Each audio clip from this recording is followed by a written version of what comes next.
नमस्कार दोस्तों, मैं नीरज बैरागी स्वागत करता हूं आपके अपने YouTube channel SSC study point पर। आज हम करेंगे एसएससी जीडी 2023 की 12 जनवरी 2023 की शिफ्ट नंबर 4 का मैथ्स सॉल्यूशन। तो चलिए शुरू करते हैं हम हमारे पहले प्रश्न से। पहला प्रश्न है हमारा a अनुपात b बराबर 5:8 है। a अनुपात b बराबर है 5:8 और b अनुपात c दे रखा है 4:7। b अनुपात c बराबर है 4:7 के। तो प्रश्न पूछ रहा है ए बी सी का अनुपात क्या है। ए अनुपात बी अनुपात सी का अनुपात क्या है। तो ए से बी का कितना है 5 और 8 है और बी से सी का कितना है 4 7 है। तो इसके बटे में लिखेंगे इसको ऐसे इस टाइप से। ये बन जाएगा, ये अलग रेशियो ये अलग रेशियो है। अब क्या करेंगे, अब ये इस 8 के आगे कुछ नहीं है तो इस 8 के आगे अपन 8 लिख देंगे और 4 के आगे कुछ नहीं है तो इस 4 के आगे 4 लिख देंगे। यानी जगह भर देंगे, इस 8 को उधर खिसका देंगे, इस 4 को इधर खिसका देंगे, कॉपी पेस्ट टाइप। अब क्या करेंगे, अब सिर्फ कुछ नहीं करना है, मल्टीप्लाई करना है। तो ये हो जाएगा 5 चौके 20, ठीक है, 8 चौक हो जाएगा 32 और 7 8 हो जाएगा 56। तो ये हमारा रेशियो हो गया। लेकिन ये रेशियो भी और कट रहा है, तो किस संख्या से कट रहा है, किसी एक संख्या से काटेंगे, इसको 4 से काटेंगे। 4 4 5 20, 4 8 32, 4 एकम 4 और 1 बचा 4 चौक 16। तो ये क्या रेशियो आ गया, ए से बी का और सी का 5:8:14 और ये हमारा आंसर हो जाएगा। चलिए अगले प्रश्न पे चलेंगे। अगला प्रश्न है हमारा, सोहन और रोहन मिलकर एक कार्य को 18 दिनों में पूरा कर सकते हैं। यदि सोहन अकेला उसी कार्य को 27 दिनों में कर सकता है तो रोहन अकेले उसी कार्य को कितने दिनों में पूरा करेगा। चलिए कौन कौन है, सोहन और रोहन, ठीक है। एक हो गया सोहन और एक हो गया रोहन। ये दोनों काम करते हैं, एक कार्य को मिलकर कर रहे हैं। चलिए दोनों मिलकर करेंगे तो सोहन प्लस रोहन लिखेंगे। सोहन और रोहन दोनों मिलकर एक कार्य को 18 दिनों में कर सकते हैं। 18 दिनों में कर सकते हैं। आगे प्रश्न कह रहा है, सोहन जो है वो अकेला करे, अगर ये सोहन अकेला काम करेगा तो काम कितने दिनों में कर देगा, ये 27 दिनों में कर लेगा। अब यहां से अपन एफिशिएंसी निकालेंगे। सबसे पहले देखेंगे टोटल काम कितना है। तो टोटल काम दोनों का एलसीएम हो जाएगा। कितना हो जाएगा दोनों का एलसीएम, 54 हो जाएगा दोनों का एलसीएम, यानी कि 54 टोटल काम है। अब ये जाएगा 18 तिया 54 और 27 दूनी 54, यानी दोनों मिलकर काम करेंगे तो 3 कार्य प्रतिदिन होगा और एक अकेला काम करेगा तो 2 कार्य ही प्रतिदिन होगा। प्रश्न कह रहा है कि रोहन अकेले उसी कार्य को कितने दिन में करेगा। तो अभी हमारे पास रोहन की एफिशिएंसी तो है नहीं, कैसे निकालेंगे। दोनों की एफिशिएंसी कितनी है, 3 कार्य रोज की। लेकिन अगर सोहन की बात करें तो सोहन 2 कार्य रोज करता है, यानी 3 में से 2 काम रोज कौन करता है, सोहन। तो रोहन कितना करता होगा, फिर एक काम ही करता होगा सिर्फ। रोहन रोज एक काम ही डेली करता होगा, यानी एक काम एक दिन में करता है कौन, रोहन, ठीक है।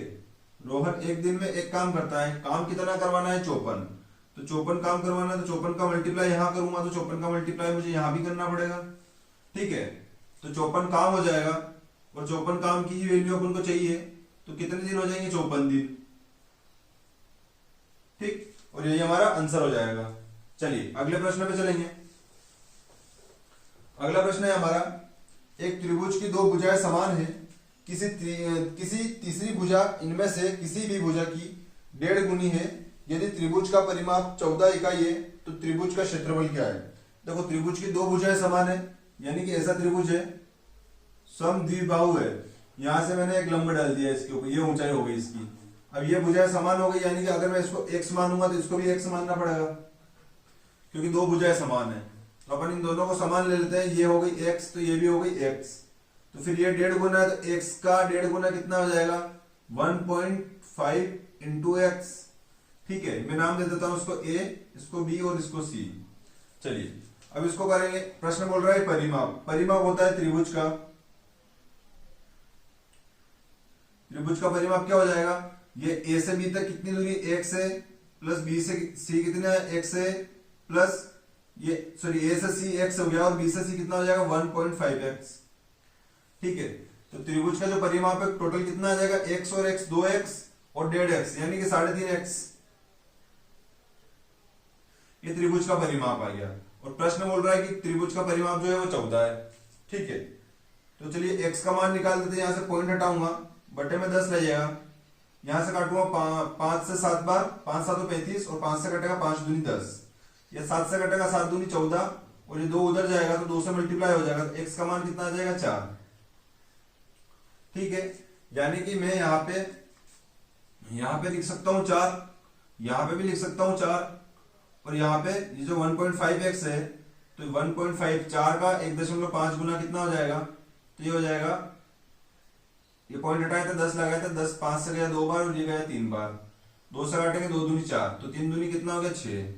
अगर ये टोटल 6 है तो फिर ये वाली दूरी 3 होगी और ये वाली भी दूरी 3 होगी। ठीक है, अब यहां से अपन को त्रिभुज का क्षेत्रफल चाहिए, तो त्रिभुज का क्षेत्रफल क्या होता है,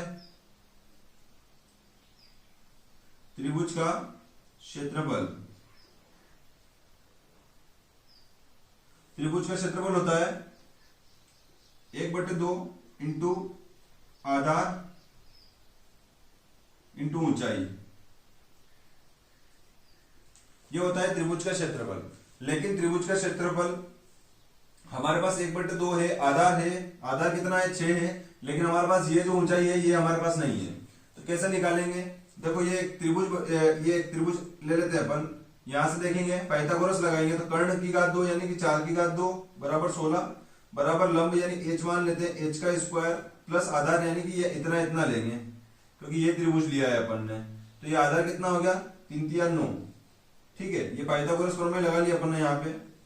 अब यहां से देखेंगे कि 9 जो है ये 16 से माइनस हो जाएगा बराबर ये एच स्क्वायर हो जाएगा, तो एच का मान कितना आ जाएगा, देखिए यहां से स्क्वायर हटाऊंगा तो ये यहाँ पे रूट लग जाएगा, तो एच का मान कितना आ जाएगा मेरे पास 7, रूट में 7 आएगा। ठीक है, थोड़ा सा क्लियर लिख लेता हूं मैं इसको, ये हो जाएगा √7 बराबर हो जाएगा एच, तो एच का मान कितना आएगा अपने पास √7। ठीक है, ये हो गया अपने पास क्या हो गई, ऊंचाई हो गई √7। अब यहाँ पे लिख देंगे मान अपन ऐसा किसी 1/2 इंटू आधार कितना होगा, तो पूरे त्रिभुज का क्षेत्रफल चाहिए तो आधार पूरे त्रिभुज का लेना पड़ेगा, कितना लेंगे 6, तो आधार हो गया 6 इंटू ऊंचाई कितनी है अपने पास √7, तो ये लिख देंगे √7, 2 से काटेंगे 2 3 6 बराबर हो जाएगा हमारे पास 3 √7 और यही हमारे त्रिभुज का क्षेत्रफल हो जाएगा। तो ये सेंटीमीटर इंटू सेंटीमीटर, चलिए इकाई में दे रखा है, चलिए सेंटीमीटर वगैरह कुछ नहीं है, सिर्फ इकाई है, तो 3.7 इकाई, सॉरी 3 √7 इकाई हमारी आंसर हो जाएगा। चलिए अगले प्रश्न पे चलेंगे। अगला प्रश्न है हमारा, एक वस्तु के अंकित मूल्य पर 20% की छूट देने के बाद एक व्यापारी को 12% का लाभ होता है, उसका लाभ प्रतिशत ज्ञात कीजिए यदि वह बिना छूट के अंकित मूल्य पर बेची जाती है। चलिए सबसे पहले अपन कॉस्ट प्राइस मान लेते हैं, यहाँ पे हमारे पास कॉस्ट प्राइस नहीं तो हमने मान लिया कि क्रय मूल्य जो है वो कितना है 100 है। चलिए अब अंकित मूल्य भी नहीं पता है तो अंकित मूल्य में मान लेता हूं कि अंकित मूल्य हो गया x, क्यों, क्योंकि मुझे अंकित मूल्य पर छूट देनी पड़ेगी।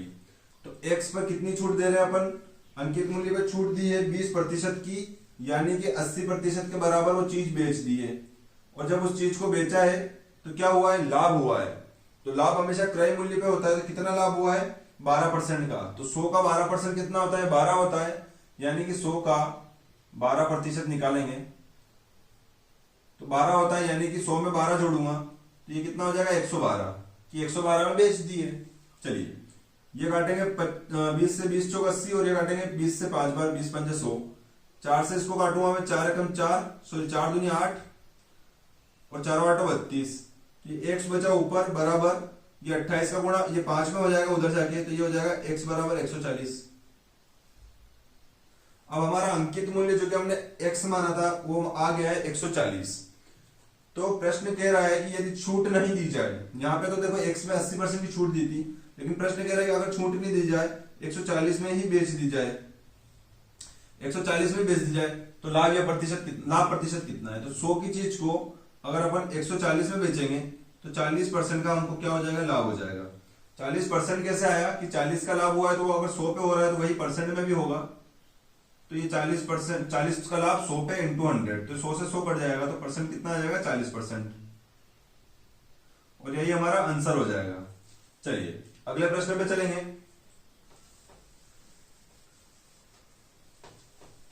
अगला प्रश्न है हमारा, जब समान संख्या को 7, 9, 11 और 15 में से प्रत्येक में से घटाया जाता है तो परिणाम में संख्याएं समानुपात में होती है।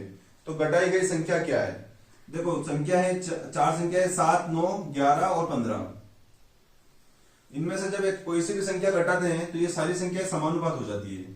ठीक है, चलिए मतलब कैसे कि ये इस टाइप से हो जाएगी, ये 7:9 और 11 समानुपात ये हो जाएगा, यानी कि 7/9 बराबर हो जाएगा 11/15 के। तो इसमें से ऐसी कौन सी संख्या घटाए? ठीक है, तो अपन को नहीं पता कौन सी घटाए तो अपन ऐसा करेंगे कि इसमें से भी x घटा लिया, समान घटाने तो इसमें से भी x, इसमें से भी x और इसमें से भी x। फिर क्या करेंगे, ये इसका पूरा गुणा इसमें करेंगे, इसका पूरा गुणा इसमें करेंगे और फिर इसको सोल्व करेंगे। तो इस चीज में तो बहुत ज्यादा टाइम खराब हो जाएगा, इसलिए अपन यहाँ पे क्या करेंगे, ऑप्शन का सहारा लेंगे। और ऑप्शन का सहारा लेते टाइम जब कोई क्वेश्चन अगर ऑप्शन से होता है तो उसमें हमेशा नीचे वाले जो 4 से चलना है, जैसे इस टाइप से ऑप्शन रहेंगे तो पहले चौथा ऑप्शन उठाना है। तो चौथा ऑप्शन हमारा क्या है, हमारा चौथा ऑप्शन 3 है। तो मैं चौथा जो ऑप्शन है इसमें क्या है, 3 है। ठीक है, चौथा ऑप्शन 3 है तो मैं इस 7 में से भी 3 घटाऊंगा, बटे में इस 9 में से भी 3 घटाऊंगा, बराबर इस 11 में से भी 3 घटाऊंगा और इस 15 में से भी 3 घटाऊंगा। मैंने जो है चौथा ऑप्शन लिया है, चौथा ऑप्शन जो है 3 है, क्या ये सेटिस्फाइड हो रहा है क्या? तो चेक करेंगे, 7 में से 3 गया तो 4 बचा, 9 में से 3 गया तो 6 बचा, बराबर 11 में से 3 गया तो 8 बचा और 15 में से 3 गया तो 12 बचा। ये तो समानुपात दिख नहीं रहा है, लेकिन मैं यहां से इसको काट सकता हूं, 2 चौक 8 और 2 छंग 12। ठीक है, तो ये 4/6 4/6 बन गया है। तो हमारा जो ऑप्शन नंबर 4 था जो कि 3 है वही हमारा आंसर हो जाएगा। चलिए अगले प्रश्न पे चलेंगे। अगला प्रश्न है हमारा, निम्नलिखित व्यंजक का मान है।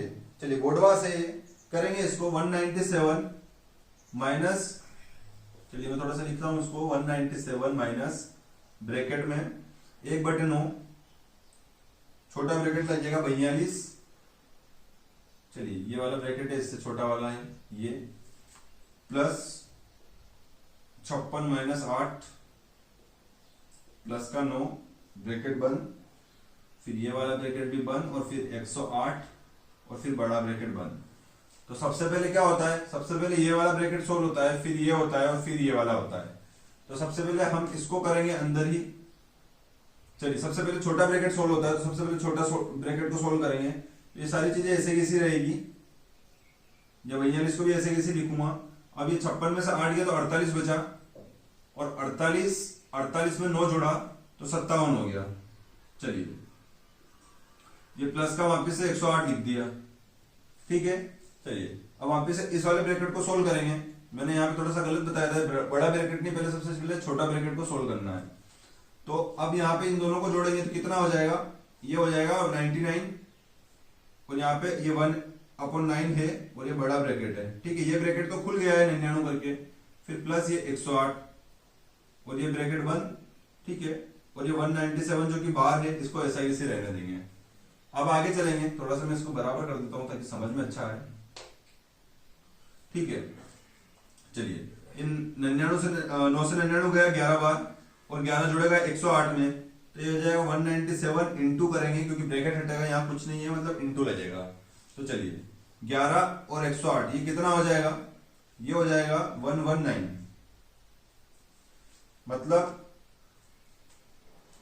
चलिए सॉरी यहाँ पे माइनस आएगा, यहाँ पे माइनस है तो यहाँ माइनस लगेगा, थोड़ा सा भूल गया था।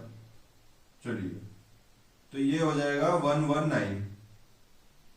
अब 17 में से 9 गया तो कितना बच गया, 17 में से 9 गया तो 8 बचा और फिर 8 यहाँ था, 8 में से 1 गया तो कितना बचा, 7 बचा। तो 78 हमारा सही आंसर हो जाएगा। चलिए अगले प्रश्न पे चलेंगे। अगला प्रश्न है हमारा, ए बी सी किसी कार्य को क्रमशः 8, 4 और 16 दिनों में कर सकते हैं।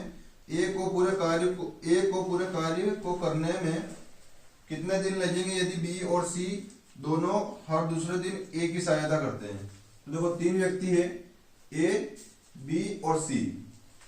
ए बी सी किसी कार्य को 8, 4 और 16 दिनों में कर सकते हैं। 8, 4 और 16 दिनों में कर सकते हैं। ठीक है, एक पूरे कार्य को करने में कितने दिन, चलिए ए के साथ बी और सी काम कर रहे हैं, यानी पहले दिन ए काम करेगा, दूसरे दिन जो है ए के साथ बी और सी काम करेंगे, और फिर तीसरे दिन जो है वो ए अकेला काम करेगा। ये कंडीशन प्रश्न ने दी है। यहां से टोटल वर्क निकालेंगे। सबसे पहले 8, 4 और 16 का एलसीएम कितना हो जाएगा, तो एलसीएम हो जाएगा 16। तो फिर इनकी एफिशिएंसी निकालेंगे यहां से, तो 8 दूनी कितना हो जाएगा 2, 8 दूनी 16, ये 4 चौक 16 और फिर ये 16 एकम 16। तो यहां से एफिशिएंसी निकली है 2 कार्य प्रतिदिन ए करेगा, 4 कार्य प्रतिदिन बी करेगा और 1 का प्रतिदिन कौन करेगा, सी करेगा। अब यहां देखेंगे पहले दिन में 2 काम हुआ है, लेकिन दूसरे दिन में कितना काम हो गया, टोटल 7 काम हो गया। फिर तीसरे दिन कौन काम करना है, ए काम करना है, फिर 2 काम होगा, यानी टोटल अपन देखेंगे तो 3 दिन में कितना काम हो गया है, 3 दिन में कितना काम हुआ है, 7 और 4 11 काम हो गया है। काम जो है टोटल कितना है, 16 काम है। तो चौथे दिन वापस कौन करेगा, ए बी सी तीनों मिलकर काम करेंगे। तो यहां देखेंगे 3 दिन तो हो गए, अब काम कितना बचा है, 16 में से 11 काम हो गया तो 5 काम बचा है। ठीक है, ये 16 काम टोटल था, इसमें से कितना हो गया, 11 काम हो गया। तो शेष काम जो है वो कितना बच गया है, शेष काम जो है वो 5 बचा है। तो 5 लिखेंगे ऊपर, और बटे में क्या लिखेंगे, बटे में जो तीनों काम करने आएंगे, यानी 7 काम रोज करेंगे, तो ये बटे में 7 लिख दिया। अब इसको और सिंप्लीफाई करना है, क्योंकि ऑप्शन जो है हमारे ऑप्शन में इसको और सिंप्लीफाई कर रखा है। तो 7 से 7 या 21 और 21 में 5 जोड़ेंगे कितना हो जाएगा, 26, और बटे में आ जाएगा जो जिससे भाग दिया है 7। 26 बटे 7 दिन हमारा आंसर हो जाएगा। चलिए अगले प्रश्न पे चलेंगे। अगला प्रश्न है हमारा, एक व्यक्ति समान मूल्य पर 2 वस्तुएं खरीदता है और एक को 10% के लाभ पे और दूसरी को 5% की हानि पर बेच देता है। यदि दोनों विक्रय मूल्यों के बीच अंतर 60 रुपए है, तो दोनों वस्तुओं का क्रय मूल्य का योग कितना है। चलिए इसको करेंगे 10% और 5%, यानी 10% दे रखा है और 5% दे रखा है। अगर ऐसे सरल परसेंटेज आएंगे तो सबसे पहले हम इसका फ्रैक्शन बना लेंगे, 10 का 1/10 और 5 का 1/20, यानी पहले पे 10% का लाभ हो रहा है, यानी 10 की चीज को 1 पे लाभ हो रहा है, 10 का लाभ 1 पे, यानी कि 10 की चीज को कितने में बेच रहे हैं अपन, 10 की चीज को 11 में बेच रहे हैं। और यहाँ 5% की हानि यानी 20 पे 1 की हानि, यानी 20 की चीज को 19 में बेच रहे हैं। ठीक है, अब यहाँ पे हम देखेंगे एक होता है हमारा क्रय मूल्य और एक होता है हमारा विक्रय मूल्य, यानी ये सीपी है और ये हमारा एसपी होगा। अब प्रश्न ने कहा है कि समान मूल्य पर खरीदा है, समान मूल्य पर वस्तुएं खरीदी है। तो हम यहाँ देखेंगे ये 20 में खरीद रखी है और ये 10 में खरीद रखी है और ये 20 में खरीद रखी है। तो मूल्य समान है तो समान करेंगे इसको। समान करने के लिए क्या करना पड़ेगा, मुझे इन दोनों का एलसीएम लेना पड़ेगा। एलसीएम लूंगा तो ये हो जाएगा 20, दोनों का एलसीएम 20 आएगा, यानी मैं इन दोनों संख्याओं को 20 बना दूं। इसको 20 बनाने के लिए मुझे 2 से गुणा करना पड़ेगा और इसको 20 बनाने के लिए तो ऑलरेडी 20 है, यानी 1 से मल्टीप्लाई करना पड़ेगा। तो यहाँ तो 1 से मल्टीप्लाई करने की जरूरत नहीं है, यहाँ मैं 2 से मल्टीप्लाई करूंगा तो ये कितना हो जाएगा, 20 हो जाएगा। ठीक है, चलिए मैं थोड़ा सा इसको 10 ही लिखता हूं। यहाँ पे 2 का मल्टीप्लाई होगा और यहाँ भी 2 का मल्टीप्लाई होगा, तो ये कितना हो जाएगा, 10 दूनी 20, यानी क्रय मूल्य कितना हो जाएगा, फिर यहाँ भी 20 हो जाएगा, और 11 दूनी 22, यानी विक्रय मूल्य कितना हो जाएगा, 22। ठीक है, चलिए मैं इसको नया रेशो बना लेता हूं। ये भी 2 से मल्टीप्लाई किया, वैसे मैं डायरेक्ट लिख सकता हूं लेकिन ठीक है। अब जो हमारा नया सीपीएसपी बनेगा वो क्या बन जाएगा, सीपीएसपी ये हो जाएगा 10 दूनी 20 और ये 11 दूनी 22, यहां हो जाएगा ये 20 और ये हो जाएगा 19, यानी कि 20 की चीज को 22 में बेचा है और 20 की चीज को 19 में बेचा है। ठीक है, यहां भी देखेंगे 10% का ही लाभ है और यहां देखेंगे 10% 5% की हानि है, सेम कंडीशन रहेगी। अब इस चीज को अपन देखेंगे, प्रश्न कह रहा है कि दोनों विक्रय मूल्य के बीच जो अंतर है वो 60 रुपए का है, लेकिन हम देखते हैं हमारा जो विक्रय मूल्य का अंतर है वो कितना है, 3 रुपए का है। तो 3 की वैल्यू 60 है, तो 1 की वैल्यू कितनी हो जाएगी, 1 की वैल्यू हो जाएगी 60/3। अब प्रश्न ने पूछा है कि क्रय मूल्य का योग कितना है, तो ये दोनों हमारा क्रय मूल्य है, इनका योग पूछा है। तो 20 और 20 40, यानी 40 की वैल्यू पूछी है, तो मैं यहाँ पे भी 40 से मल्टीप्लाई कर दूंगा और यहाँ पे भी 40 से मल्टीप्लाई कर दूंगा। क्यों, क्योंकि 40 की वैल्यू चाहिए, तो 40 का गुणा 1 में होगा तो 40 हो जाएगा। तो 40 की वैल्यू कितनी आ जाएगी, काटूंगा 3 दूनी 6 और 0, यानी हमारी जो 40 की वैल्यू आ जाएगी वो कितनी आ जाएगी, 20 चौक 80 और ये 0 ऐसा वैसी। तो हमारा जो क्रय मूल्य का योग है वो कितना आ गया, 800, और यही हमारा आंसर हो जाएगा। चलिए अगले प्रश्न पे चलेंगे। अगला प्रश्न हमारा 3 उम्मीदवारों ए बी सी के बीच में, 3 उम्मीदवारों ए बी सी के बीच में एक चुनाव में 80% पंजीकृत मतदाताओं ने मतदान किया और सभी मत वैध थे। उम्मीदवार बी को ए से 50% कम मत प्राप्त हुए और बी को सी द्वारा प्राप्त मतों की संख्या के बीच अंतर, बी और सी द्वारा प्राप्त मतों की संख्या के बीच अंतर 10,000 था। यदि बी को सी से 10% अधिक मत मिले तो मतदान सूची में पंजीकृत मतदाताओं की संख्या क्या है। चलिए सबसे पहले अपन रेशो बना लेते हैं। सबसे पहले रेशो दे रखा है ए का बी से, क्या बोला है कि बी को जो है ए से 50% कम मिले, यानी ये जो बी है इसको, यानी बी जो है इसको 50% कम मिले, यानी इसको 1 मिला है तो इसको 2 मिले होंगे। 50% मतलब 50/100 हो जाएगा, 1/2 होगा, यानी इसको 1 मिला होगा तो इसको 2 मिले होंगे। ठीक है, चलिए आगे प्रश्न बोल रहा है कि बी को सी से 10% अधिक मिले। बी को सी से 10% अधिक मिले।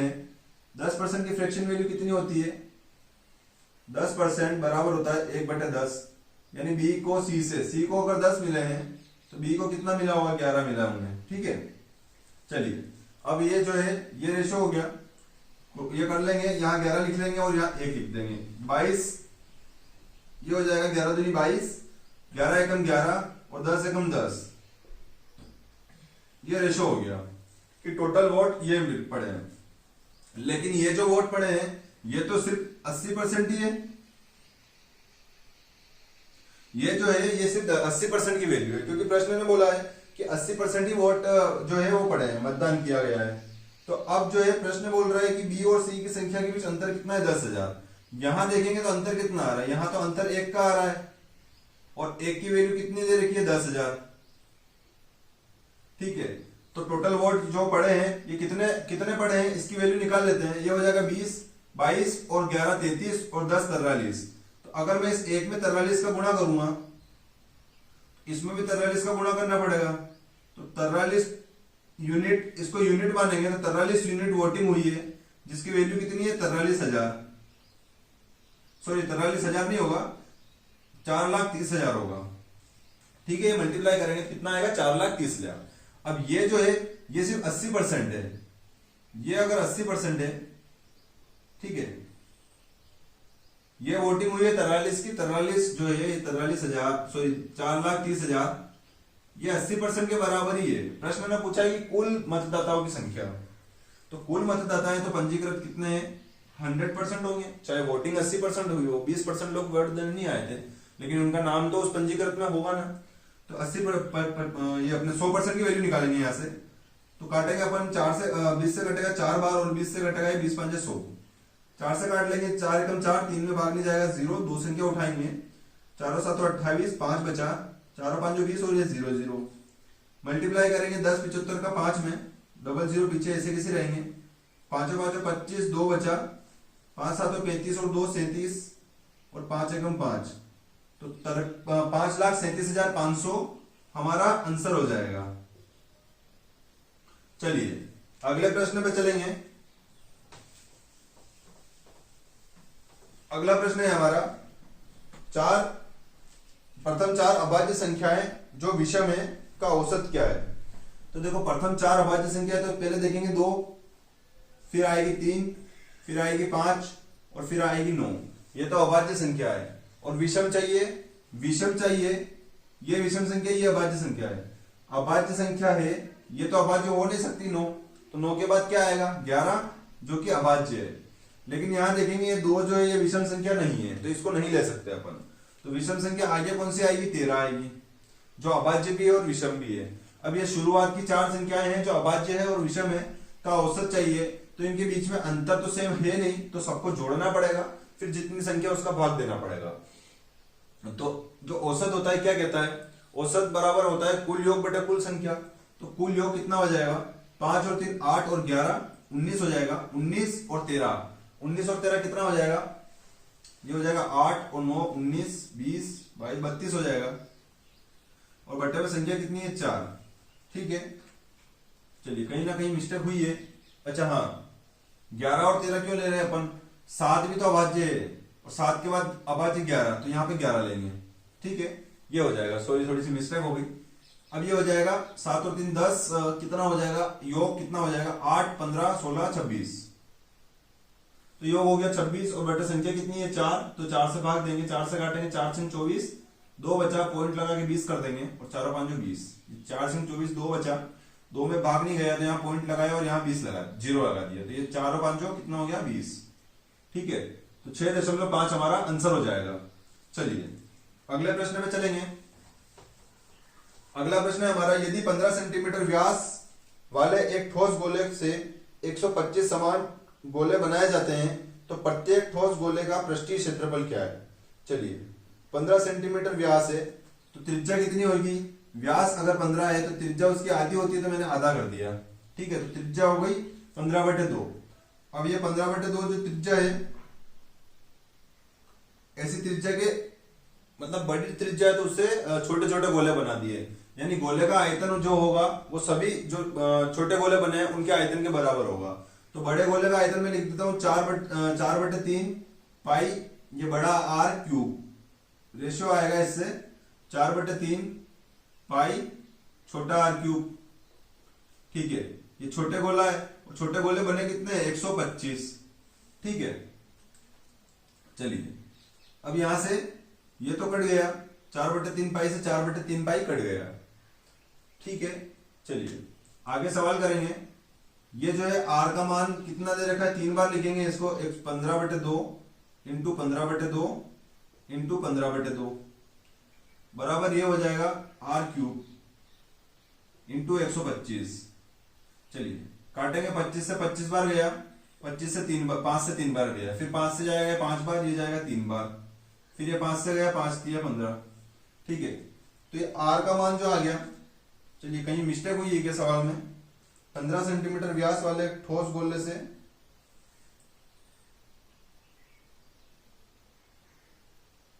125 समान ठोस गोले बनाए जाते हैं। अच्छा चलिए, तो कहीं ना कहीं कुछ गड़बड़ हुई है या नहीं हुई है? 125 ठोस गोले बनाए हैं। क्या बोला है प्रश्न ने? प्रत्येक छोटे गोले की क्षेत्रफल कितना है? 15 सेंटीमीटर व्यास वाले एक ठोस गोले से 125 समान ठोस गोले बनाए जाते हैं। चलिए सेंटीमीटर व्यास, यदि 15 सेंटीमीटर व्यास वाले, तो व्यास तो 15/2 होगा त्रिज्या इसकी। ठीक है, 15/2 त्रिज्या हो जाएगी, 4/3 से 4/3 पाई कैंसिल आउट हो गया, ये 15/2 लिख दिया। चलिए करते हैं इसको। R का मान कितना आ जाएगा अपने पास? 3/2, क्योंकि क्यूब है तो यहाँ पे क्यूब रूट लगेगा, तो R का मान आ गया 3/2।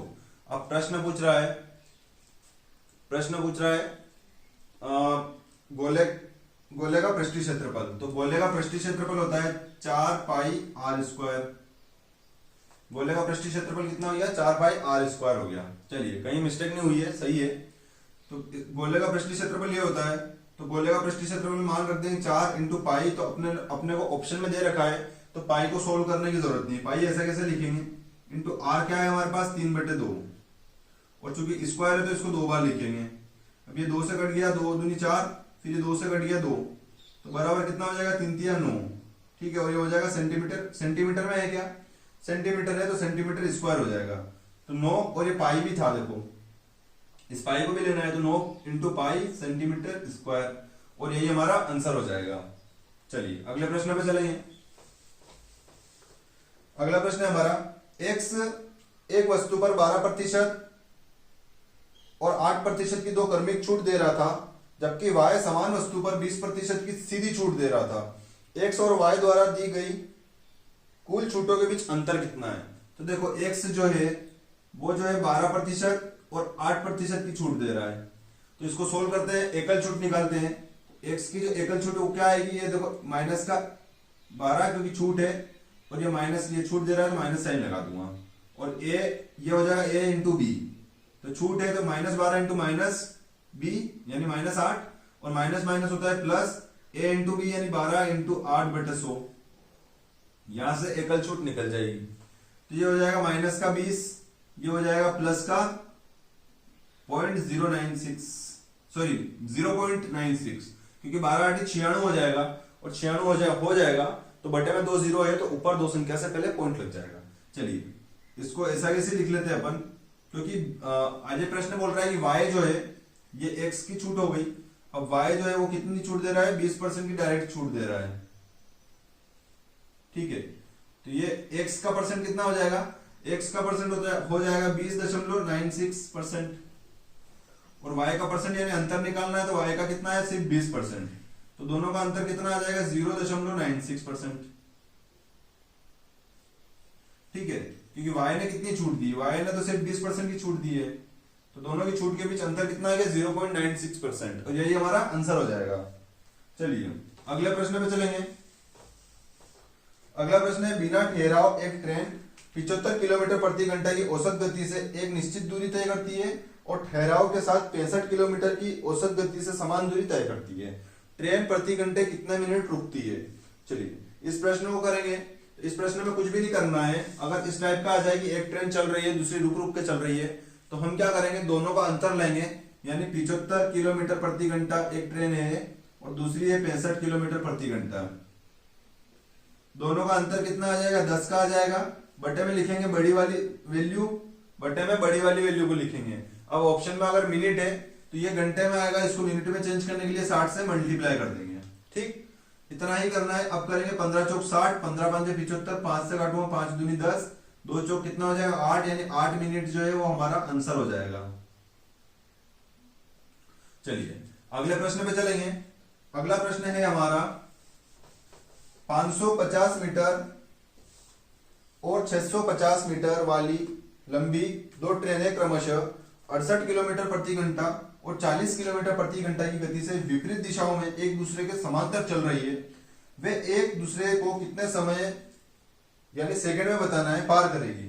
सेकंड में बताना है यानी सारी चीजें मीटर में होगी, चालें मीटर प्रति सेकंड में होगी। तो यहाँ पे चालें जो दे रखी है वो कहाँ दे रखी है, किलोमीटर प्रति घंटा में, यानी 68 और 40। ये चाल है 68 किलोमीटर प्रति घंटा और चूंकि विपरीत दिशाओं में चल रही है तो इनकी चालें जो है वो क्या होगी, माइनस होगी। तो 68 में से 40 माइनस कर दिया। ये चालें हैं किलोमीटर प्रति घंटा में, तो मैंने इसको मीटर प्रति सेकंड में चेंज करने के लिए 5/18 से मल्टीप्लाई कर दिया। चाल हो गई बराबर दूरी कितनी दे रखी है, तो दो ट्रेनें हैं, दोनों की दूरी जोड़ेंगे तो ये हो जाएगी 1200 मीटर की टोटल दूरी। ठीक है, कैसे आई है, 550 और 650 को जोड़ा है। ठीक है, तो 1200 मीटर की टोटल दूरी हो गई और समय पूछा है कितने सेकंड में, तो टी लगा देंगे। चलिए ये मीटर प्रति सेकंड, ये मीटर, तो समय जो आएगा वो भी सेकंड में आ जाएगा। अब इसको क्या करेंगे, सोल्व करेंगे। 5 से काट लेंगे इसको, 5 दूनी 10, 5 चौक 20 और ये 0। अब ये 68 में से 40 जाएगा तो ये बच जाएगा ऊपर 28 और बटे में बचेगा 18 और बराबर ये हो गया 240, बटे में आ जाएगा टी। चलिए कोई दिक्कत, यहां तक कोई दिक्कत नहीं है। अब इसको काटेंगे 14 से 2 एकम 2, 2 चौक 8, यहां से कटेगा 2 नीम 18।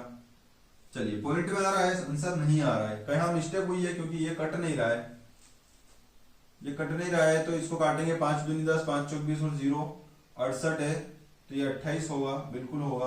क्या प्रश्न ने निकटतम पूछा है, नहीं पूछा है। चलिए कहीं ना कहीं कोई प्रॉब्लम, 68 से 40 हो जाएगा विपरीत।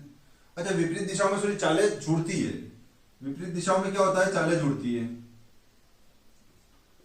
तो ये जुड़ेगी तो ये हो जाएगा 108। ठीक है 108 हो जाएगा और ये बटे में कितना हो जाएगा 18 बचा है तो ये 18 लिख दूंगा। स्टूडेंट भी कंफ्यूज हो गए होंगे कि विपरीत दिशाओं में चालें कहां से माइनस हो रही है, तो चालें जो है विपरीत दिशाओं में जुड़ती है। मैं थोड़ा सा भूल गया था, आई एम सॉरी उसके लिए। चलिए इसको काटेंगे 18 से, 18 छंग 108, 6 से काटेंगे 6 चौक 24 और ये 0, तो टी का मान कितना आ गया 40 सेकेंड और यही हमारा आंसर हो जाएगा। ठीक है, चलिए एग्जाम में ऐसी प्रॉब्लम आती है कि ये सवाल मेरे को पूरा आता है लेकिन हो क्यों नहीं रहा है, हो क्यों नहीं रहा है, तो हम ये देखते हैं कि यहाँ पे वो छोटी सी मिस्टेक अपन कर देते हैं कि चाले विपरीत है तो यहाँ अपन क्या करेंगे, प्लस करेंगे। तो यहाँ पे अपन प्लस की बजाय क्या कर लेते हैं, माइनस कर लेते हैं, और ये गलती हमको दिखती नहीं है एग्जाम में, तो होता है। चलिए कोई नहीं, इस चीज को गलती होगी नहीं तो सुधारेंगे कैसे, गलती भी होना जरूरी है। चलिए अगले प्रश्न पे चलेंगे। अगला प्रश्न है 1.5 लाख रुपए का ऋण वार्षिक रूप से संयोजित 10% प्रति वर्ष की चक्रवृद्धि ब्याज दर पर 2 वर्षों के लिए दिया जाता है। इसका भुगतान समान वार्षिक किस्तों में किया जाना है और किस्त का भुगतान प्रत्येक वर्ष के अंत में किया जाना है। समान वार्षिक किस्त का मान कितना है? चलिए देखेंगे अपन। सबसे पहले तो राशि जो है वो दे रखी है अपन को 1 2 3 4 यानी 1.5 लाख रुपए की राशि है। ठीक, मूलधन कितना हो गया हमारा 1.5 लाख। अब किस्त की बात आई है तो हम सबसे पहले परसेंट पे चलेंगे। तो परसेंट हमको दे रखा है 10%, यानी दर कितनी दे रखी है 10% की। अब इसकी फ्रैक्शन वैल्यू निकालूंगा तो 1/10। अब रेशो ले लेंगे यहां से मूलधन का और किसका, किस्त का। किस्त से मूलधन का रेशो हो जाएगा तो ये हो जाएगा 10 की चीज 11, यानी 10 की चीज को 11 क्या बन रहा है अपना, 10 की वस्तु जो है रुपए की है वो 11 रुपए की किस्त बन रही है। अब समय देखेंगे 2 वर्षों के लिए दिया जा रहा है, यानी टाइम कितना है, टाइम हमारे पास कितना है 2 वर्ष है। 2 वर्ष है तो अपन 2 बार करेंगे इसको। 10 है तो ये क्या होगा, किस्त में डायरेक्ट स्क्वायर होता है तो ये 10 का स्क्वायर 100 और 11 का स्क्वायर 121। ठीक है, ये हो जाएगा रेशियो वापिस से। चलिए अब क्या करेंगे, किस्त तो समान है तो इसको समान करने के लिए 11 से मल्टीप्लाई कर देंगे ताकि ये भी 121 बन जाए। ठीक है, किस्तों को समान 11 में किसका मल्टीप्लाई करें। अगर नहीं समझ में आए तो इस छोटी संख्या का इस बड़ी संख्या में भाग दे देना, जो आंसर आएगा वहां यहाँ गुणा कर देना। अब यहाँ 11 का गुणा हुआ है तो यहाँ पे भी 11 का गुणा होगा, क्योंकि रेशियो में अगर यहाँ करते हो वही चीज यहाँ भी करनी पड़ती है। चलिए अब हम देखेंगे, ये किस्त तो समान बन गई है 121 और 121, लेकिन मूलधन कितना हो गया यहाँ पे 110। यहाँ मूलधन 110 और यहाँ मूलधन कितना है 100, यानी टोटल मूलधन कितना हो जाएगा 210। और यहां मैंने आपको बताया था कि किस्त एक ही बार लिखनी है, किस्तों में यहाँ पे एक ही बार किस्त लिखेंगे। चलिए अब जो है 210 तो हमारे हिसाब से मूलधन है, लेकिन प्रश्न में मूलधन कितना दे रखा है 1.5 लाख रुपए का।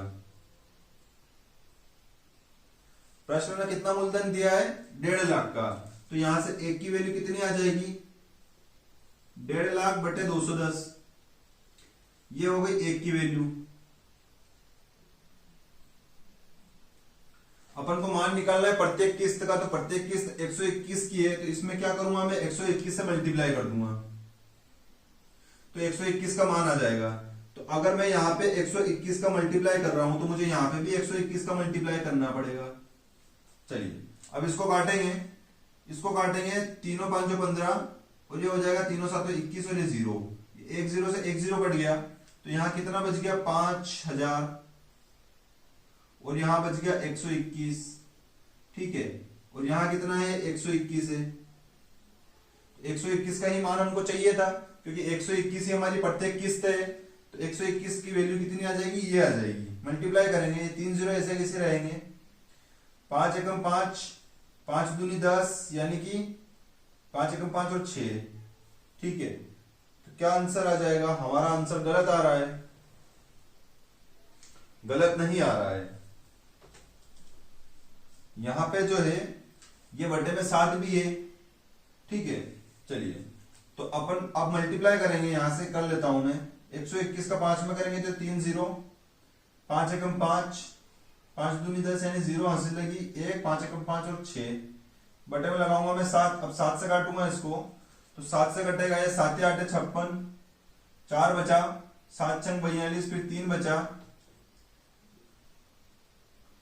7 6 42, 3 बचा तो 7 चौक 28, 2 बचा तो 7 दूनी 14, फिर 6 बचा तो 7 8 56, फिर 4 बचा यानी 7 5 35, तो ये हो जाएगा 86,428.5 रुपए और यही हमारा क्या हो जाएगा, आंसर हो जाएगा।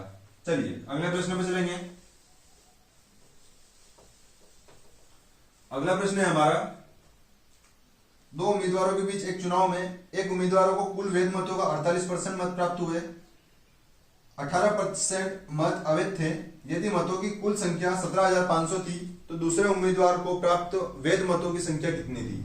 चलिए, पहले को 48% मिले हैं वैध मतों के, और जो 100% वोटिंग होती है उसमें से 18% मत जो है वो क्या हो गए, अवैध हो गए। तो हम देखेंगे सबसे पहले टोटल मत कितने हैं। अगर प्रश्न में दे रखा है तो ठीक है, नहीं तो हम मान लेते, लेकिन प्रश्न में दे रखा है 17,500, तो टोटल मत है 17,500, जिसमें से यह 100% की वैल्यू है, इसमें से 12% अवैध हो गए, तो वैध कितने रहे, 88%, यानी इसका 88% ही वैध मत है। ठीक है, अब एक उम्मीदवार को वैध मतों का मिल गया है 48%, तो दूसरे वाले को कितने मिलेंगे। इस क्वेश्चन को इसी तरीके से जमाएंगे तो काफी अच्छी तरीके से होगा। एक को मिला है 48%, तो बी को कितना मिला होगा, 52%। ठीक है, चलिए, तो बी का पूछा है तो 52% की वैल्यू निकाल लेंगे हम। टोटल ये मत है, इसका 52% किसको मिला है, बराबर बी को मिला है। चलिए काटेंगे इसको, 2 0 से 2 0 कट गए, 25 से गया 7 बार और 25 से गया है 4 बार, 4 से काटेंगे 4 एकम 4, 4 तिया 12, 13 का गुणा पहले 7 में करेंगे तो 91 हो जाएगा, और ये हो जाएगा 11 × 8 यानी 88। गुणा थोड़ा स्मार्ट तरीके से करेंगे, ऐसा नहीं है कि 91 को 88 में लेके बैठ जाएंगे। अब ये 8 का गुणा इसमें करेंगे तो 8 नहीं 72 हो जाएगा, इंटू हो जाएगा 11 से। 11 का मल्टीप्लाई कैसे करेंगे, पहले तो पीछे 8 है तो 8 लिखेंगे, फिर 8 और 2 10 यानी 0 हासिल लगी है, फिर 2 और 7 9 और 1 8, सॉरी 11 का मल्टीप्लाई करेंगे तो कहीं ना कहीं मिस्टेक हुई है, सवाल में कहीं ना कहीं मिस्टेक हुई है। यहां देखेंगे कहीं से काटा था अपन ने 25 से, ये 0 0, 25 चौक 100, 25 7 175। ठीक है, 4 से काटा 4 एकम 4, 4 तिया 12, 13 साथी कितना होता है, 13 साथी 51 इंटू 88। चलिए ये हो जाएगा 8 एकम 8 और 8 नी 72, तो 728 इंटू करेंगे 11 से, 11 8 88, 8 और 2 10, चलिए 8 लिख दिया, 8 और 2 10 लिख दिया, हासिल लगी 1, फिर 7 और 2 9 और 1 10 हासिल लगी 1, 7 और 1 8, 8008 आ रहा है, कहीं ना कहीं मिस्टेक हुई है। 17,500 एक उम्मीदवार को कुल वैध मतों के 48% के वैध मत मिले हैं। ठीक है, चलिए यहां मिस्टेक बहुत बड़ी हुई है, अपन से सवाल सही पढ़ा नहीं है अपन ने। यहाँ पे 12% ना है, यहाँ पे 18% अवैध मत है, 18 अवैध है, तो फिर लीगल यानी वैध मत कितना होंगे, 82%, तो यहाँ पे 82 की वैल्यू निकालनी पड़ेगी। ठीक है, ये वैध मत है टोटल। चलिए 82 है तो फिर यहाँ पे भी 82 होगा, क्योंकि 13 7 91 हो गया और ये 82 हो गया। अब जो है 91 का गुणा 82 में होगा। ठीक है, तो चलिए गुणा कर लेते हैं, 91 का 82 में करेंगे, 2 8 नी 72, सॉरी 9 दूनी 18, 8 एकम 8, 8 नी 72, 8 दूनी 16, 2 4 7, 74 62, 74 62 हमारा आंसर हो जाएगा। चलिए यही हमारा आंसर हो गया। आज ज्यादा मिस्टेक हो गई, 2-3 मिस्टेक हो गई, लेकिन ठीक है, कोई दिक्कत नहीं है। एक्चुअली क्या है कि मैं भी 3-3 4-4 शिफ्टें एक दिन में रिकॉर्ड करने की कोशिश कर रहा हूँ, फिर बहुत ज्यादा टाइम लगता है और मेरे साथ में कोई है नहीं, मैं अकेला ही करता हूँ, तो इतना सब कुछ में थोड़ा सा माइंड चलना बंद कर देता है कभी कभी, तो वही नहीं हो पा रहा है। कोई दिक्कत नहीं है, फिर भी मैं कोशिश कर रहा हूँ कि 20 फरवरी हमारी जो SSC GD की एग्जाम है वो जब तक स्टार्ट नहीं हो उससे पहले मैं आपको SSC GD की सारी शिफ्टें जो है मेरे YouTube चैनल पे आपको अवेलेबल करवा दूं, और उसके लिए मैं मेहनत कर रहा हूं, तो आप भी थोड़ी सी मेहनत कर लीजिएगा और सिलेक्शन इस बार कम से कम ले लीजिएगा। चलिए अगले प्रश्न पर चलेंगे। अगला प्रश्न है कि एक ट्रेन पहले 10 मिनट 90 किलोमीटर से चलती है, फिर 25 मिनट 60 किलोमीटर प्रति घंटे से, और अंतिम 4 मिनट में 15 किलोमीटर की गति से चलती है, तो औसत गति क्या है। तो देखो ट्रेन की औसत गति पूछा है, तो औसत गति क्या होता है, औसत गति होता है कुल दूरी बटे कुल समय, कुल दूरी बटे कुल समय। तो अब हमारे पास कुल समय तो अपन प्रश्न में से ले सकते हैं, क्योंकि ये कितनी देर चल रही है, 4 मिनट चल रही है, 10 मिनट चल रही है, तो वो समय ऐड कर सकते हैं। लेकिन अपने पास कुल दूरी कहां से आएगी, तो कुल दूरी में क्या करना पड़ेगा अपन को, कि कुल दूरी है, ये चल रहा है 10 मिनट, तो क्या दे रखा है, चाल और समय दे रखा है। तो चाल का गुणा समय में करेंगे तो कुल दूरी मिल जाएगी। तो देखो 10 मिनट है तो मिनट को घंटे में चेंज करने के लिए 60 से भाग दे दिया, तो इतने घंटे से चली और किस हिसाब से चली है, 90 किलोमीटर प्रति घंटे से। तो ये दूरी आ गई, तो दूरी आ जाएगी 6 से काटेंगे, 6 कम 6 और 6 5 30। तो पहली कंडीशन में 15 किलोमीटर की दूरी चला है और 10 मिनट में चला है। कितने मिनट में चला है, 10 मिनट में चला है।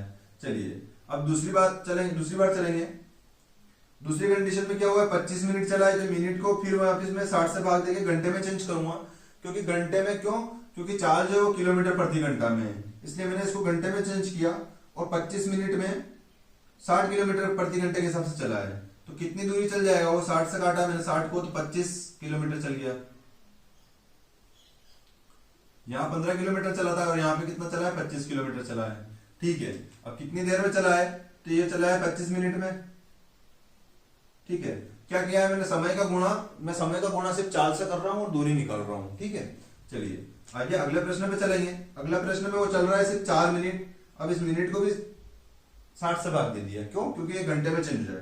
अब ये समय हो गया, समय का गुणा किया मैंने 15 किलोमीटर प्रति घंटा यानी चाल में, तो फिर यहाँ से दूरी आ जाएगी, ये काटूंगा 15 चौक 60 और 4 से कटेगा 4 एकम 4। लेकिन यहाँ पे कितना चला है, सिर्फ 1 किलोमीटर चला है और कितनी देर तक चला है, तो 4 मिनट तक चला है। चलिए यहां से अपन को समय भी पता है और दूरी भी पता है, तो हमारी जो औसत गति है वो कितनी आएगी, औसत गति बराबर कुल दूरी। कुल दूरी हो जाएगी हमारी, ये सब जोड़ेंगे तो ये कुल दूरी हो गई हमारी कितनी, 41 किलोमीटर। और इसको चलने में समय कितना लगा है, 10 और 25 35 और 4 39 मिनट लगा है। तो ये किलोमीटर में, ये मिनट में, तो मिनट को वापस घंटे में चेंज करना पड़ेगा, तो इसके बटे में फिर 60 से भाग दूंगा। अब ये 60 जो है ये बटे से हट जाएगा यहाँ से और ये ऊपर मल्टीप्लाई हो जाएगा। चलिए तो ये हो जाएगी हमारी औसत दूरी, ये हमारी औसत चाल, सॉरी हमारी ये औसत चाल हो गई। औसत चाल काटेंगे इसको, 3 एकम 3 3 3 9 और 3 से काटेंगे 3 2 6 और 0। चलिए अब 41 का गुणा 20 में होगा तो ये हो जाएगा 82 और 0 एज इट इज, ऐसा कैसा लिखेंगे, बटे में ये कितना है 13, तो ये 13 लिख लेंगे। तो औसत गति हमारी 820 बटे 13 हो जाएगी। लेकिन ऑप्शन में अभी और सिंप्लीफाई कर रखा है, तो और काटेंगे इसको, 13 से काटेंगे 13 5 65, 13 6 78, कितना बचा 4 यानी 40 हो जाएगा। तो 13 3 39, अब कितना बचा, 1 बचा, तो 1 ऊपर लिख देंगे और जिससे भाग दिया है वो बटे में लिख लेंगे। तो 63 से 1 बटे 13 किलोमीटर प्रति घंटा है, तो किलोमीटर प्रति घंटा लिखेंगे और यही क्या हो जाएगी, हमारी औसत गति हो जाएगी और यही हमारा आंसर हो जाएगा। चलिए अगले प्रश्न पे चलेंगे। अगला प्रश्न है हमारा, लारा एक बैंक में 8,000 रुपए जमा किए जो उसे अर्धवार्षिक रूप से संयोजित 10% प्रति वर्ष की दर से चक्रवृद्धि ब्याज भुगतान करता है।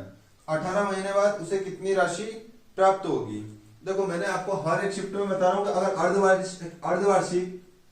अर्धवार्षिक वाली कंडीशन आएगी तो क्या करेंगे, जो समय है उसका 2 गुना होगा और जो दर प्रतिशत है उसकी आधी दर हो जाएगी। ठीक है, तो 18 महीने हैं, 18 गुणा 2 में होगा तो कितना हो जाएगा, फिर समय कितना हो जाएगा हमारा, समय कितना हो जाएगा हमारा 36 महीने यानी कि 3 वर्ष। और हमारा दर जो कि दर प्रतिशत है वो कितनी हो जाएगी, तो दर कितनी दे रखी है 10%, दर कितनी दे रखी है 10%, तो इसका क्या करेंगे आधा करेंगे, तो दर हमारी कितनी हो जाएगी अब 5%। ठीक है, 5% की फ्रैक्शन वैल्यू भी लिख लेते हैं, ये होती है 1/20। ठीक है, चलिए अब इस प्रश्न को करेंगे, ये अर्धवार्षिक को अपन ने सॉल्व किया है और अपन ने नया समय और नई दर निकाल दी है। ठीक है, अब प्रश्न कह रहा है कि कितनी राशि प्राप्त होगी, यानी कि मूलधन के सहित ब्याज पे कितना मिलेगा। तो मिश्र दर पूछ रहा है, तो अपन रेशियो से भी कर सकते हैं, 20 की चीज 21 में मिलेगी यानी 20 से 21 हो गया, और समय कितना है 2 वर्ष है, तो 2 बार लिखेंगे 20 × 21। चलिए ये हो जाएगा 20 से 20 400 और ये हो जाएगा 21 से 21 441। अब जो है ये क्या होता है हमारा मूलधन होता है और ये क्या होता है हमारा मिश्रधन होता है। ठीक है, प्रश्न ने दे रखा है 8,000 रुपए की राशि है, तो 8,000 की राशि है, लेकिन हमारे हिसाब से कितनी है, हमारे हिसाब से तो 400 रुपए की राशि है, तो एक की वैल्यू कितनी हो जाएगी 8,000/400। प्रश्न ने क्या पूछा है, प्रश्न ने पूछा है, सॉरी ये 3 वर्ष था, यहाँ पे 3 वर्ष है, मैंने 2 लिख दिया, 3 वर्ष है तो 3 बार होगा 20 से 21, तो ये हो जाएगा 8000 और ये हो जाएगा 9261। ठीक है, अब हम देखेंगे कि 8000 हमारा मूलधन है और प्रश्न के हिसाब से प्रश्न ने कितना मूलधन दे रखा है 8000 का, यानी 8000 की वैल्यू कितनी हो गई 8000 हो गई, तो फिर 1 की वैल्यू कितनी हो जाएगी 8000 कम 8000 मतलब एक बार कट गया, 1 की वैल्यू 1 होगी। हमको ज्ञात करना है मिश्र धन, तो मिश्र धन यानी 9261 की वैल्यू निकालनी है, तो इधर अगर 9261 से गुणा होगा तो इधर भी 9261 से गुणा करना पड़ेगा मुझे, तो 9261 की वैल्यू कितनी आ जाएगी 9261 ही आ जाएगी और यही हमारा आंसर हो जाएगा। ठीक है, चलिए अगले प्रश्न पे चलेंगे।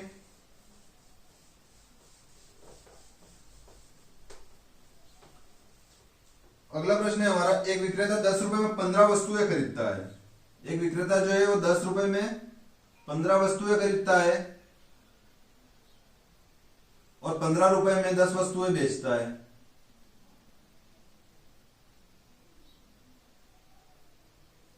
ठीक है, ये हो गया क्रय मूल्य,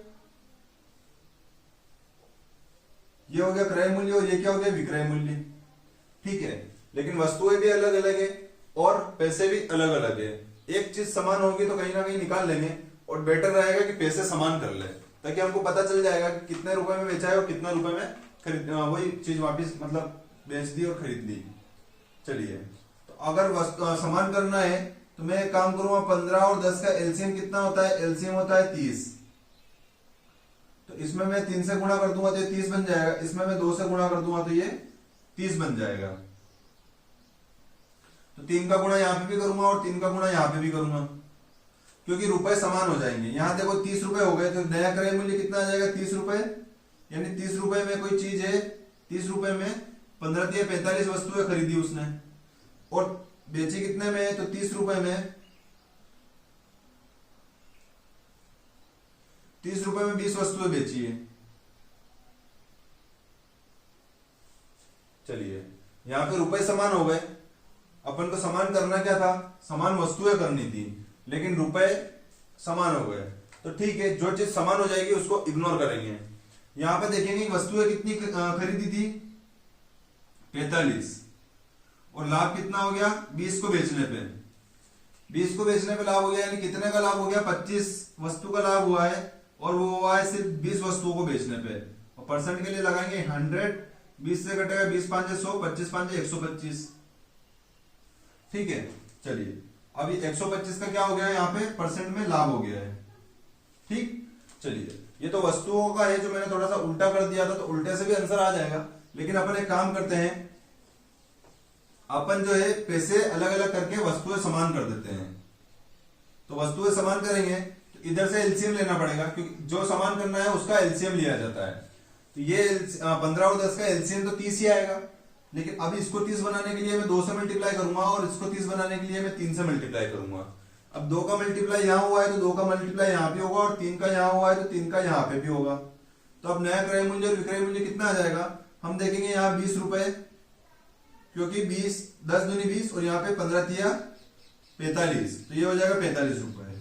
ठीक है, यहाँ देखेंगे 15 दूनी 30 और 10 दिया 30, यानी क्या हुआ है कि 30 वस्तुएं खरीदी है 20 रुपए में, यानी 20 रुपए दिए और 30 वस्तुएं खरीदी और उन्हीं 30 वस्तुओं को 45 रुपए में बेच दिया। तो हम देखेंगे यहाँ 20 की चीज खरीदी और 45 रुपए में बेचा, यानी 25 का लाभ हुआ है और 25 का लाभ किस पे हुआ है 20 रुपए पे हुआ है, यानी क्रय मूल्य पे हुआ है। ये हमारा सीपी और ये हमारा एसपी रहेगा। तो 25 का लाभ हुआ है 20 पे, इंटू करेंगे परसेंट में 100 के लिए, तो 20 से कटेगा 20 5 100 और 5 से 25 कितना हो जाएगा 125, तो 125 का परसेंट का लाभ हमें यहाँ पे भी हो जाएगा और यही हमारा आंसर हो जाएगा। चलिए अगला प्रश्न करेंगे। अगला प्रश्न है हमारा कि कौन सी संख्या है जो 16 से विभाज्य नहीं है। तो 16 826 जो है पहला ऑप्शन है, इसको देखेंगे। 16 से विभाज्य करने के लिए हमें क्या करना पड़ेगा, 8 से और 4 से भी विभाज्य होनी चाहिए वो, 8 और 2, क्योंकि 8 दूनी कितना होता है 16। तो 8 का विभाज्यता का रूल क्या कहता है कि पीछे की 3 संख्या में अगर 8 का भाग जा रहा है तो वो संख्या पूरी 8 से कट जाएगी। तो ये संख्या जो है 2 से तो कट रही है, क्योंकि 2 जो है पीछे 2 में एक संख्या देखी जाती है कि अगर पीछे की संख्या 2 से कट रही है तो पूरी संख्या 2 से कटेगी। तो ये संख्या 2 से तो डिविजिबल है। अब 8 से चेक करेंगे तो 8 एकम 8 और फिर बचा कितना 26। तो 8 के पहाड़े में 26 नहीं आता, यानी ये संख्या जो है वो 8 से नहीं कटेगी। और अगर 8 से ये संख्या नहीं कटेगी तो ये 16 से भी नहीं कटेगी। तो हमसे पूछा यही है कि कौन सी संख्या नहीं कटेगी, तो 16,826 ये संख्या जो है ये नहीं कटेगी 16 से, और यही हमारा आंसर हो जाएगा। चलिए अगले ऑप्शन देखने की जरूरत ही नहीं है। चलिए आज की 12 जनवरी की शिफ्ट नंबर 4 का मैथ्स सॉल्यूशन कर लिया है। सारे 20 क्वेश्चन हमने सोल्व कर लिए हैं। अगले वीडियो में मिलते हैं।